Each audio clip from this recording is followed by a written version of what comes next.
Yo, what up? Ganda na ng panahon. Dapat kahapon pa kami babiyahe, kaso nga lang bumagyo na naman at tingin ko binuhos niya na lahat ng ulan kahapon. The van is all packed. Kulang na lang pala yung bike sa likod. Lalagay natin yan dyan mamaya. Papakita ko na sa inyo muna yung mga flashlight na binili ko. Bili ako ng 3, 2 pala yung dumarating. Ayan. Ito yung para sa Raptor. Ito para sa van. Ito naman van house. Yan. Lalagay natin yan doon sa likod ng van. Magandang brand itong nabili ko, Sofern. Ito naman, pang isla naman to. Hanggang 1 kilometer kaya nito. Malayo yung range niya. Yan, mo kahit umaga, diba? Itong kita mo. So, more than 1 kilometer ang range niya. Ano yan? Thrower. So, yun lang. Pinakita ko lang sa inyo para alam nyo kung ano yung mga pwede nyo rin ilagay sa sasakyan ninyo. Lagay natin to sa ating mga adventure mobile. So, unahin natin dito sa Raptor. Lagyan muna natin to. Ito ang ilalagay natin dito. Itong C8G. Dito natin ilalagay yan. Kasi naglagay ako nito dito. In-order ko lang dito sa Lazada. Nakalimutan ko kung ano eksaktong pangalan, pero Visor, ganyan yan, sinerge ko yan eh. Mayroon akong knife na nilagay dito, ito. Kasi meron siyang ano sa ilalim, glass breaker, tapos meron din siyang seatbelt cutter. Nilagyan ko lahat ng sasakyan ng ganito, just in case, wag naman sana. Ito, lalagay ko rin to dito para pagka naghahanap ng spot and kita mo sa harap pero sa side di mo na makita, diba? So meron kang flashlight na pwedeng i-on dito sa gilid. Ayan. Insert natin dito yan. Pang. Sakto. Ew! Wala akong sponsor sa software na yan. Ito, nalagay natin dito. Ayan. Para, pagbukas mo ng pinto, may flashlight ka kaagad. Emergency, di ba? Ito, dito to sa harap. Pero din ako nilagay dito. Same sa Raptor. May knife din to na sarili. Di ba? So, sa mga sasakyan nyo, pwede to. Bilang nyo ng ganito. Subukan ko i-link sa baba yung link nito. 1,020 ata pesos itong tela na to. Tapos itong knife, ililink ko rin. Mura lang itong knife, parang 400, 300. Ganyan. Naglagay din ako ng lighter. Meron ako dito maliit na bag. Labas muna tayo. May sasabihin ako sa inyo. Yung bag na maliit na yun, ang laman nun, knife, flashlight, at saka pamaypay. Kasi mainitin ako, may pamaypay ako sa sarili kong EDC. EDC is everyday carry, yung meaning nun, lagi kaming may ganyan. Si Kamangga, ang lagi kong naaatasan sa mga bagay-bagay. Wala siyang ganun, kaya bibigyan natin siya ng, yun nga, yung set niya na gano'n na may bag na rin sa gilid, parang ganyan. Diba? Kasi nakita ko tinatahitahin yung bag, tapos ang laki. Sabi ko, hindi naman yan, hindi yan handy. Kaya binilang ko siya ng sakto lang din, na ganito lang din kalaki. Tara, ito siya. Kamangga, ano yan? Lapag mo muna yan, hindi ka muna dito, dali. Oh. Ano yan laman ng bag mo? Madami. Anong klase? Ito. Ano yan? Ba't may... Ano ka, adik ka? Just in case lang. Ha? Na malayo tayo sa van. Ganun. Tapos, ayan. What? Ayan. Dami. Tapos, hindi na pansinin to. Ano? Pansinin, ano yun? Lipstick? Hindi charger. Ay, lipstick ka eh. Wala. Hindi nga. O, ayan, pulbo. Paano yan? Ibibigay ko sana sa ito. Bakit? Hindi naman to kailangan. Hindi, kasi para mas handy lang na maliit. Check mo yung laman sa loob. Para makakita naman natin. Kailangan yan, diba? Pagyan ko dito, massive. O, yung iba pa. O, ayan. May flashlight ka na. Alright? So, Okay, pang ayos. emergency, meron kayong flashlight. Wala. Knife ka na. Ayos? Automatic yan. Ganito yan, gagawin mo lang yan, tabi. Kagaya sa akin. Babalik mo, pagpasara, manual na. Ingatan mo ha, pang emergency yan. Pang emergency, lagi mong bit-bit yan, alright? Okay po. Alright, so ayun. Bigay na natin kay Kamangga. Ang gagawin naman natin ngayon ay ikakarga itong bisikleta sa likod. Sana maging successful. Need help. Yan, ang bike ni Maymay. What's up, Meng? Laki na yung katawan natin, Meng ah. Siyempre, nagmamasel.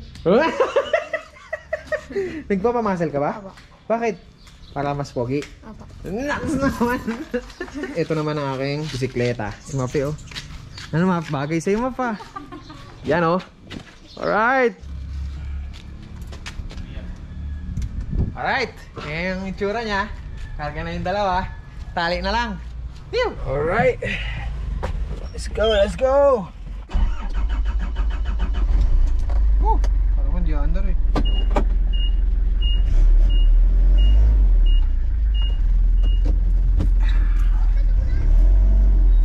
Wow!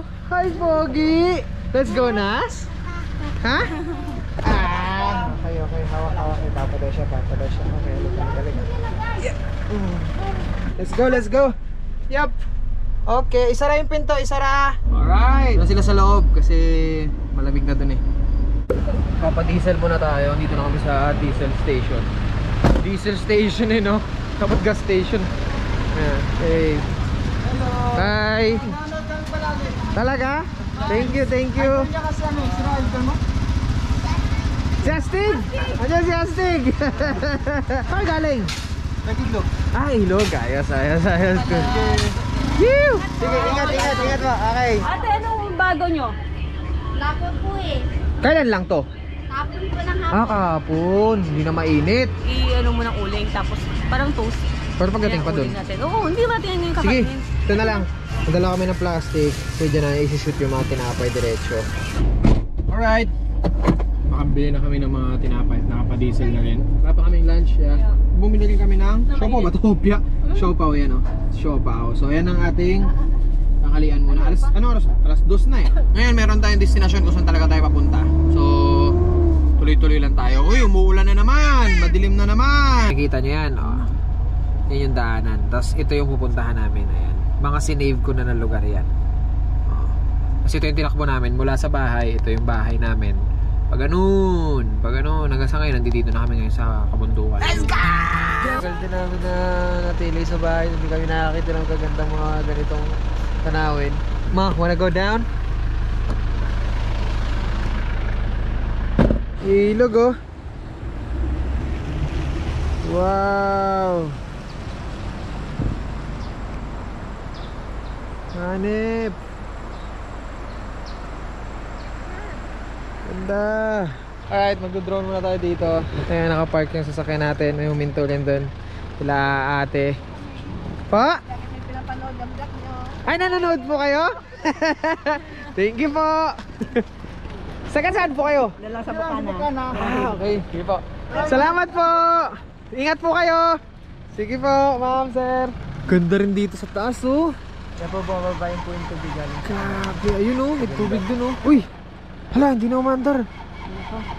Patay. Ah, andar yan. Kakagat yan. Hindi redondo pa eh. Yan na. Yes! Woo! Kala lang, hindi na umandar! Abay! Dito na tayo sa ating katropa. Orly, magbisita ulit kami dito pare ah. Sabi ni Orly sa'yo. Sabi niya punta lang daw dito eh. Papa! Po! Titit! Josh! Takboy mo doon! Sabi mo, kuya, papasok kami. Kita nyo yun, si Kamangga. Ito siya. Papaalam siya para makapasok kami. Yan na si Kamangga, Walang tao. Ha? As in? Walang tao. Paano yun ma? Ano ba sabi niyo last ng pag? Okay naman, sabi naman niya pasok lang daw. Pasok na lang tayo, alam naman ng may-ari. Nakausap ko naman yung may-ari. Alright, pababa na kami. Alright, ganda oh! Hi! Uy, sabi tayo sa taas. War, ilaw nila. Ano? Shucks. Saan? Naputol natin yung ilaw nila, Papa! Daddy, putik ang Jesus name. Kakaganyan-ganyan, be. Joke lang, di na. Nagbibiro ng ganyan, sinasabihan na kita. Ayan o, may naka-expose na wire. Ano yung nabalatan? Balutin natin to kasi baka mamaya pag pinaandar to ng generator may makuryente. Hindi alam kung live to o hindi eh. Maganda na sigurado. Alright, nalagyan na natin ang electrical tape. So tuloy na tayo. Doon tayo spot. Tara na. Kasi hapon na. Boys, lakad na lang kayo. Ma, SG.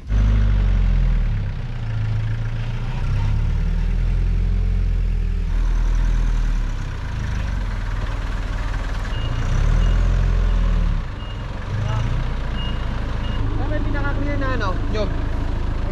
Dito po, atas ka na po konti.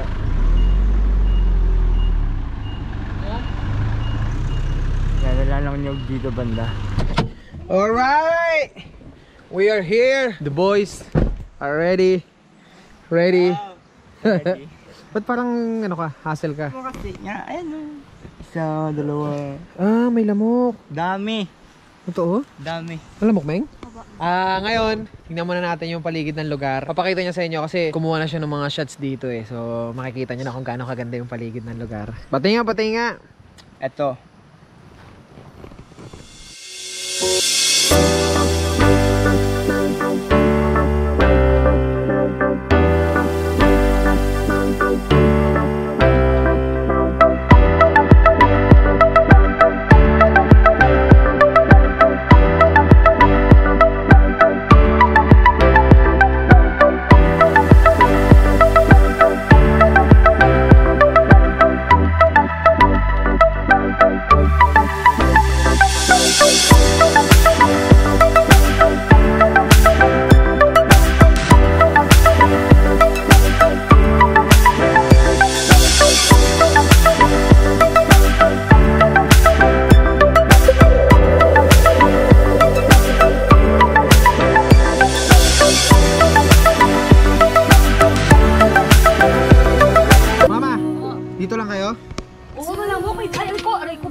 Tawa-tawa pa siya, oh. Pag ba to, Dong? Ayos kayo dito, kakain. Diyan na tayo kakain sa loob. Sige, Daddy, kami na bahala dito. Alright?